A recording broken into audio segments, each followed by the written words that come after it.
السلام علیکم ورحمۃ اللہ وبرکاتہ۔ اللہ کا دین اسلام ہمارے لیے بہت بڑی نعمت ہے۔ دین کا نچوڑ کیا جائے تو یہ ہمیں دو حصوں میں ملتا ہے، ایک حقوق اللہ اور ایک حقوق العباد۔ اللہ کے حقوق وہ ہیں جو ہم نماز، روزہ، حج، زکوٰۃ اور اللہ اور اس کے رسول پر ایمان اور اس کی گواہی، ان کا نام ہے۔ اور حقوق العباد اللہ کے بندوں کے حقوق ہوتے ہیں، اپنے ماں باپ کے، میاں بیوی کے، بچوں کے، اولاد کے، پڑوس والوں کے، مہمانوں کے، یہ سارے معاملات حقوق العباد میں آ جاتے ہیں۔ لیکن جب ہم اللہ کی ذات کا ذکر کرتے ہیں تو چند ایسی چیزیں ہیں جو حقوق اللہ میں تو آتی ہیں، مگر اس کے لیے کوئی حیت آپ کو اختیار نہیں کرنی پڑے گی۔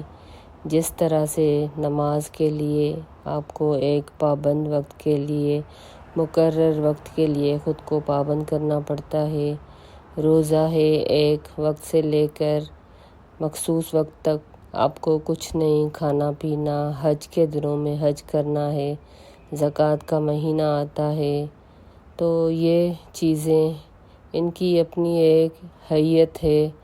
لیکن کچھ چیزیں جو اللہ کے حقوق ہیں، ان کے لیے آپ کو کوئی بھی وقت کی، کسی جگہ بیٹھنے کی، کسی مخصوص ایام کی، دن کی، وضو کی، غرض کسی چیز کی ضرورت نہیں، یہ آپ کی زندگی کے ساتھ لگے رہتے ہیں۔ تو یہ کون سے اعمال ہیں؟ ایک اللہ کا ذکر اور ایک شکر اور ایک دعا اور ایک استغفار۔ آئیے سب سے پہلے اللہ کے ذکر کی بات کرتے ہیں۔ اللہ تعالیٰ سورہ بقرہ کی آیت نمبر 152 میں فرماتے ہیں، فَاذْكُرُونِی أَذْكُرْكُمْ، کہ تم مجھے یاد کرو میں تمہیں یاد کروں گا۔ یعنی اس کائنات کی سب سے بہترین چیز کیا ہے؟ اللہ کا ذکر۔ اللہ کے ذکر کو اپنی زبان پہ جاری و ساری رکھنا۔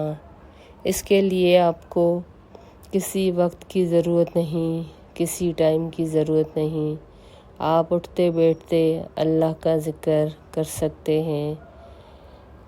کبھی اللہ اکبر کر کے، کبھی سبحان اللہ و بحمدہ، یعنی کسی بھی طرح سے اپنے زبان کو اللہ کے ذکر سے تر کریں۔ حدیث میں آتا ہے کہ صحابہ نے پوچھا اللہ کے رسول سے کہ اے اللہ کے نبی صلی اللہ علیہ وسلم، اللہ کو سب سے زیادہ کون سا عمل پسند ہے؟ یعنی ان کا یہ تھا کہ کون سا عمل، جیسے نماز ہے، حج ہے، روزہ ہے، زکوٰۃ ہے، حج، تو کون سا عمل زیادہ اللہ کو پسند ہے؟ تو نبی کریم صلی اللہ علیہ وسلم فرماتے ہیں کہ تم کچھ بھی کرو لیکن تمہاری زبان اللہ کے ذکر سے تر رہے، یعنی تمہاری زبان سے ہر وقت اللہ کا ذکر نکلنا چاہیے، چاہے تم نماز پڑھو نہ پڑھو، نماز کی حالت میں ہو یا نہ ہو، روزے کی حالت میں ہو یا نہیں ہو، کوئی بھی اس طرح کا عمل کرو، ضروری نہیں کہ اس وقت اللہ کو یاد کرو اور پھر تم اللہ کو بھول جاؤ۔ سورہ کہف میں بھی آتا ہے کہ جب تم اللہ کا ذکر بھول جاؤ تو اللہ کو یاد کر لیا کرو۔ اب آتے ہیں کہ ذکر کی کتنی اقسام ہیں۔ اصل میں ذکر کی 3 اقسام ہوتی ہیں۔ ایک تو زبانی، جیسے ہم اٹھتے بیٹھتے کہتے ہیں اللہ اکبر، سبحان اللہ، اللہ کو آپ کسی بھی طرح سے یاد کرتے ہیں۔ ایک آپ کا قلبی رابطہ ہوتا ہے اللہ سے، ایک آپ بدن کے ساتھ کرتے ہیں۔ زبانی ذکر میں تسبیح و تقدیس، حمد و ثنا، توبہ، استغفار، دعا اور نیکی کی دعوت شامل ہے۔ قلبی ذکر میں اللہ کی نعمتوں کو یاد کرنا، اس کی عظمت، اس کی کبریائی، اس کی قدرت کے دلائل پہ غور کرنا شامل ہے، اور اسی طرح اپنے اعضاء سے اللہ کی نافرمانی نہ کی جائے تو یہ بھی اصل میں اللہ کی اطاعت ہی ہے، اللہ کا ذکر ہی ہے۔ تو یہ 3 طریقوں سے ہم اللہ کا ذکر کر سکتے ہیں۔ ذکر کے بہت سے فضائل آتے ہیں۔ حدیث آتی ہے کہ اللہ کا ذکر ایمان کامل کی نشانی ہے۔ دوسری حدیث میں آتا ہے کہ اللہ کا ذکر دنیا اور آخرت کی ہر بھلائی پانے کا ذریعہ ہے۔ اس کے علاوہ ذکر الہی عذاب الہی سے نجات دلانے والا ہے۔ ذکر الہی کرنے والا قیامت کے دن بلند درجے پہ ہوگا۔ ذکر کے حلقے جنت کی کیاریاں ہیں، جیسا کہ حضرت ابراہیم نے معراج کے موقع پہ نبی کریم صلی اللہ علیہ وسلم کو تاکید فرمائی تھی کہ اپنی امت سے کہیے کہ جنت کی مٹی بہت زرخیز ہے، لہٰذا اس میں جنت کے باغ چن لیا کریں۔ تو نبی کریم صلی اللہ علیہ وسلم نے فرمایا کہ وہ کیا ہے؟ تو کہا کہ سبحان اللہ و بحمدہ۔ اس کے علاوہ شب قدر میں جب اللہ کا ذکر کرتے ہیں تو حضرت جبریل علیہ السلام دعائیں دیتے ہیں، اور ذکر کرنے والی محفل میں بیٹھنے والا اگرچہ وہ کسی کام سے جا رہا ہو، اس کا مقصد اس محفل میں بیٹھ کے اللہ کا ذکر سننا نہیں ہو، پھر بھی اللہ اسے معاف کرتے ہیں۔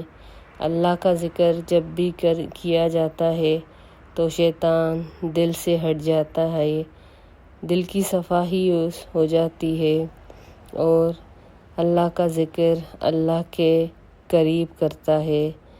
نبی کریم صلی اللہ علیہ وسلم سے روایت ہے، ابو ہریرہ رضی اللہ تعالیٰ عنہ فرماتے ہیں، نبی کریم صلی اللہ علیہ وسلم فرماتے ہیں کہ اللہ فرماتے ہیں کہ میں اپنے بندے کے گمان کے نزدیک ہوتا ہوں جو وہ مجھ سے رکھتا ہے۔ جب وہ میرا ذکر کرتا ہے میں اس کے ساتھ ہوتا ہوں۔ اگر بندہ اپنے دل میں یاد کرتا ہے تو میں اسے اکیلا ہی یاد کرتا ہوں۔ اگر وہ مجھے مجمع میں یاد کرتا ہے تو میں اسے بہتر مجمع میں یعنی فرشتوں کے مجمع میں یاد کرتا ہوں۔ اگر وہ بالشت بھر میرے قریب آتا ہے تو میں گز بھر اس کے قریب ہو جاتا ہوں۔ اگر وہ گز بھر میرے قریب آتا ہے تو میں دونوں ہاتھوں کے پھیلاؤ کے برابر اس کے قریب ہو جاتا ہوں۔ اگر وہ چل کر میرے پاس آتا ہے تو میں دوڑ کر اس کے پاس آتا ہوں۔ تو جب بھی ہم اللہ کا ذکر کرتے ہیں تو اللہ کو اپنے پاس پاتے ہیں، اور یہ بھی یاد رکھیے کہ اللہ غافل دل کی دعا بھی قبول نہیں کرتا، اور یہ بھی کہ جب ہم اللہ کو بھول جاتے ہیں تو اللہ بھی ہمیں بھول جاتا ہے۔ پھر سوچیں کہ جب اللہ ہمیں بھول جائے تو ہم کہیں کے نہیں رہتے، لہٰذا صبح شام اٹھتے بیٹھتے، کروٹ لیتے کروٹ بدلتے، سوتے جاگتے، ہر گھڑی اپنی زبان کو اللہ کے ذکر سے تر و تازہ رکھا کریں، اور اس میں کوئی بہت سی مشقت بھی نہیں کرنی پڑتی۔ ایسا نہیں ہوتا کہ آپ کو اٹھ کے وضو کرنا پڑے گا، لیٹے سے بیٹھنا پڑے گا، کوئی ایسی حیت اختیار کرنی پڑے گی جس سے آپ کو مشکل ہو۔ کوئی مشکل نہیں ہوگی، صرف اللہ کو اپنے دل کی گہرائیوں سے یاد کریں۔ پاک ہے وہ ذات جس نے زمین و آسمان کو بنایا، پاک ہے وہ ذات جس نے ہمیں ہر نعمت عطا کی، تو اللہ کا ہر وقت شکر بھی کریں، اس کو ہر وقت یاد بھی کریں۔ السلام علیکم ورحمۃ اللہ وبرکاتہ۔